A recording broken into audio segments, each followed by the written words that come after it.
venir au monde dans une famille démunie n'est la faute de personne. Par contre, vouloir sortir ou rester dans la pauvreté est de la responsabilité de chacun. Selon une étude, 8 personnes sur 10 parmi les riches se sentent responsables de leurs finances. Dans le même temps, 8 personnes sur 10 parmi la classe moyenne ou les pauvres sont toujours en train d'accuser quelqu'un sur leur situation financière. Cet exemple montre la différence de perception qui peut exister entre ce qu'on appelle les riches et ce qu'on qualifie de pauvres. Il y a une certaine mentalité et surtout des habitudes qui gardent les gens dans des situations de carence, des situations de pauvreté. Avant de découvrir ces habitudes, je t'invite à t'abonner à cette chaîne sur laquelle je te parle de l'abondance sous toutes ses formes.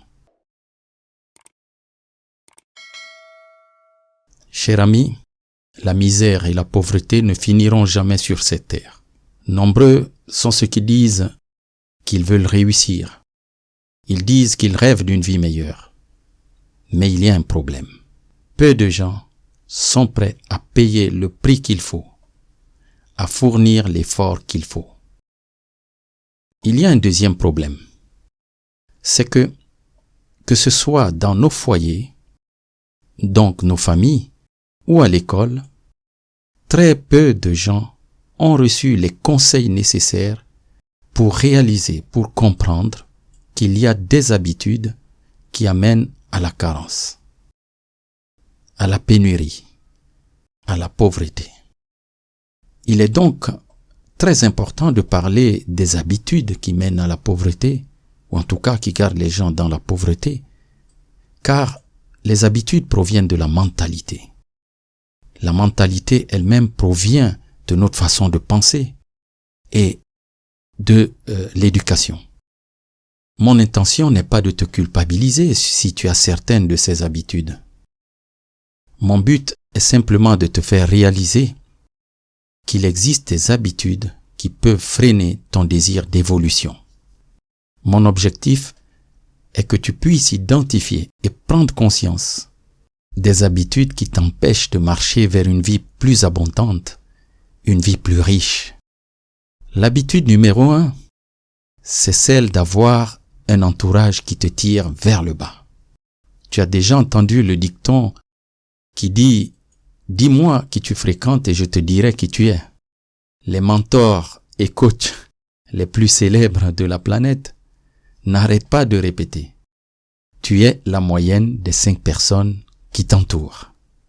En extrapolant cela dans le champ de la finance, ils disent qu'il est possible de déterminer les revenus d'une personne à partir des revenus des 5 personnes avec lesquelles elle passe le plus de son temps. Tu as dû déjà rencontrer des gens qui passent leur temps à parler, à réinventer le monde. Mais au moment d'agir, on ne les voit plus. Ils disparaissent. Si tu passes ton temps avec de tels gens, qu'as-tu déjà posé comme acte? Qu'as-tu déjà réalisé si tu passes ton temps avec de telles personnes? Tu constateras qu'une personne qui dans son cercle n'a que des gens qui font le strict minimum, qui ne sont pas des entrepreneurs et qui se laissent vivre, va rarement se démarquer. Elle aura généralement à suivre les mêmes habitudes. Jack Ma, le fondateur de la société chinoise Alibaba, a déclaré un jour qu'on ne devient pas riche parce qu'on raisonne comme un philosophe. On ne devient pas riche parce qu'on se comporte comme un aveugle qui regarde un autre aveugle. Lorsque tu changes et que tu adoptes petit à petit des habitudes de succès, tu constateras que les personnes du cercle des passifs vont commencer à s'éloigner. Imagine maintenant que tu sois entouré de 5 personnes qui cherchent constamment comment améliorer leur vie. Ils cherchent comment avoir une vie de prospérité et une vie d'abondance. Ils cherchent comment contourner telle difficulté, comment éviter de tomber dans telle situation. Si tu t'entoures de ce genre de personnes, tu seras forcément influencé par leur comportement positif. Ta vie sera plus prospère et plus abondante. Cher ami, évite de t'entourer et surtout de t'associer à des gens oisifs si tu veux progresser, si tu veux avoir une vie abondante. Habitude numéro 2, dormir plus qu'il ne faut. Ce n'est pas un secret. Les livres sur la vie des gens qui ont de l'abondance en général, qu'elle soit financière ou spirituelle, expliquent qu'ils dorment ce qu'il faut et se réveillent très tôt. Il est important de te reposer, mais dors tes 8 heures ou ce qu'il faut. Par contre, lève-toi tôt pour commencer à produire. Sois productif pendant plusieurs heures par jour. Si pour une raison quelconque, tu te lèves tard, rattrape ces heures de travail. Tu es venu sur cette terre pour vivre, certes, mais pour vivre, tu dois produire. Pour produire efficacement, donne-toi le temps de méditer et de pratiquer les routines qui t'aident à garder ton énergie, ta performance. Habitude numéro 3, la procrastination. Au cas où tu n'as jamais entendu ce terme, il s'agit simplement d'une habitude qui consiste à remettre les choses à plus tard, à la semaine suivante, au mois suivant, à l'année suivante. Donc de toujours remettre les choses à plus tard.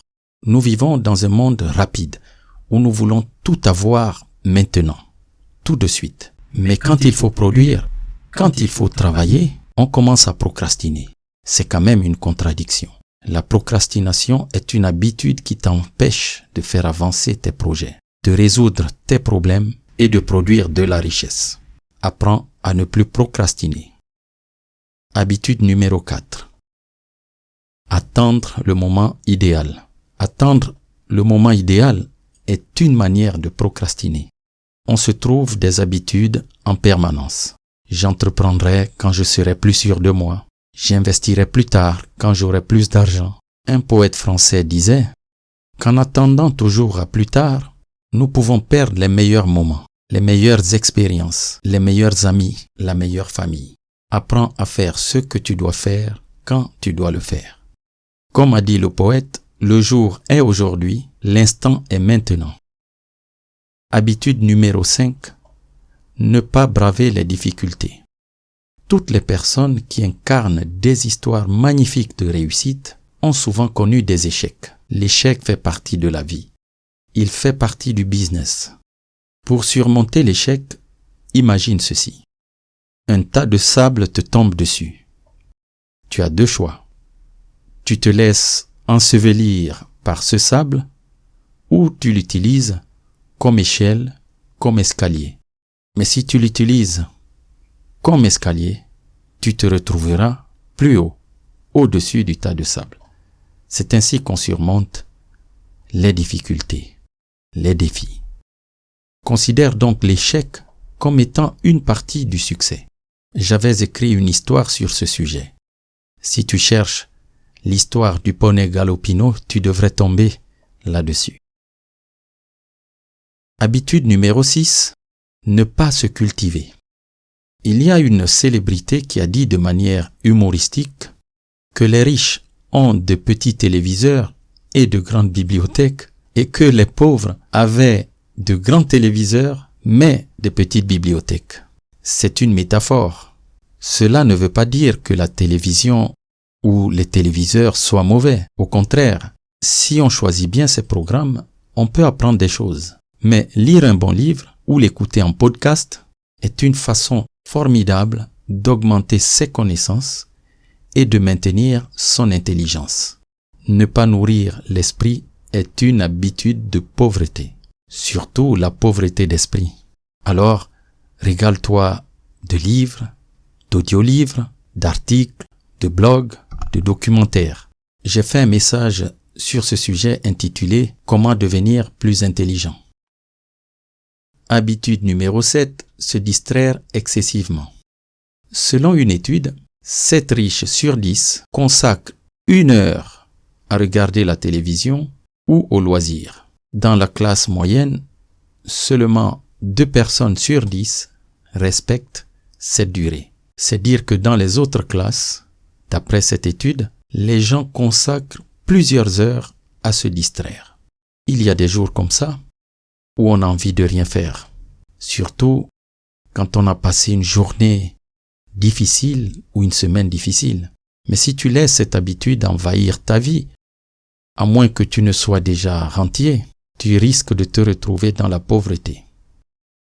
Je sais que ce n'est pas facile de se pousser tous les jours à produire, à créer, mais ce que je peux te dire, c'est que c'est une habitude. Et si tu la prends, tu verras que ce sera plus facile. Habitude numéro 8. Accuser et attendre des autres. Quel que soit ton pays, il y a des gens qui réussissent. Il y en a qui réussissent parce qu'ils sont nés du bon côté. Mais il y en a aussi qui réussissent tout simplement parce qu'ils n'ont jamais arrêté de surmonter les difficultés et les obstacles qu'ils rencontrent. À côté de ceux qui réussissent, il y en a qui ont baissé les bras dès la première difficulté. Ils vivent maintenant sans ressources suffisantes. Ils se morfondent sur le mal qui leur a été fait. Ils ont toujours un bouc émissaire pour expliquer leur situation sociale.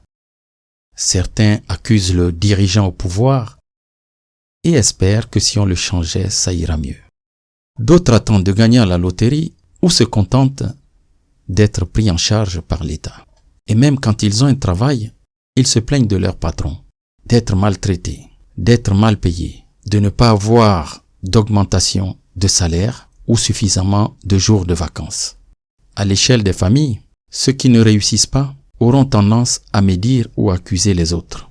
Il vaut donc mieux que dès aujourd'hui, tu arrêtes d'attendre et d'accuser. Cela t'évitera de continuer dans l'escalade de la pauvreté. Habitude numéro 9. Compter sur la providence, la chance en d'autres termes. Pour réussir, il faut en général 3 ingrédients.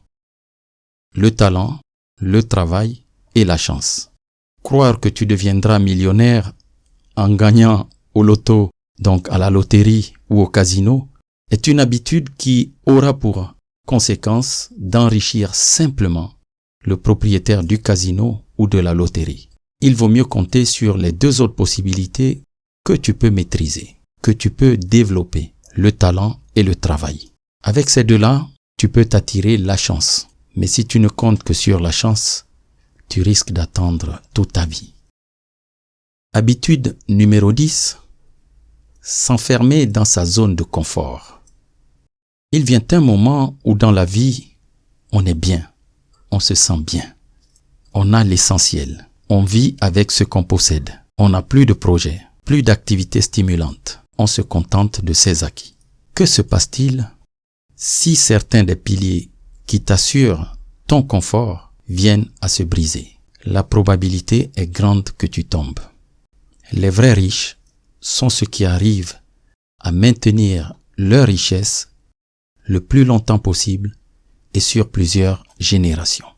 Et pour cela, ils transmettent les habitudes adéquates à leurs enfants, à leurs descendants. Commence donc à travailler sur les habitudes qui assureront ta prospérité et ton abondance le plus longtemps possible. Aussi petites soient ces habitudes, ce sera déjà un bon début. Es-tu prêt à abandonner les habitudes psychologiques, la mentalité qui te pousse ou qui te garde dans la pauvreté? Merci beaucoup d'avoir écouté ce message. Si tu l'as aimé, abonne-toi à la chaîne et partage-la avec un ami ou quelqu'un qui t'est cher. En tout cas, quelqu'un que tu aimerais qu'il arrête de vivre dans la pauvreté. Je te dis à la prochaine fois.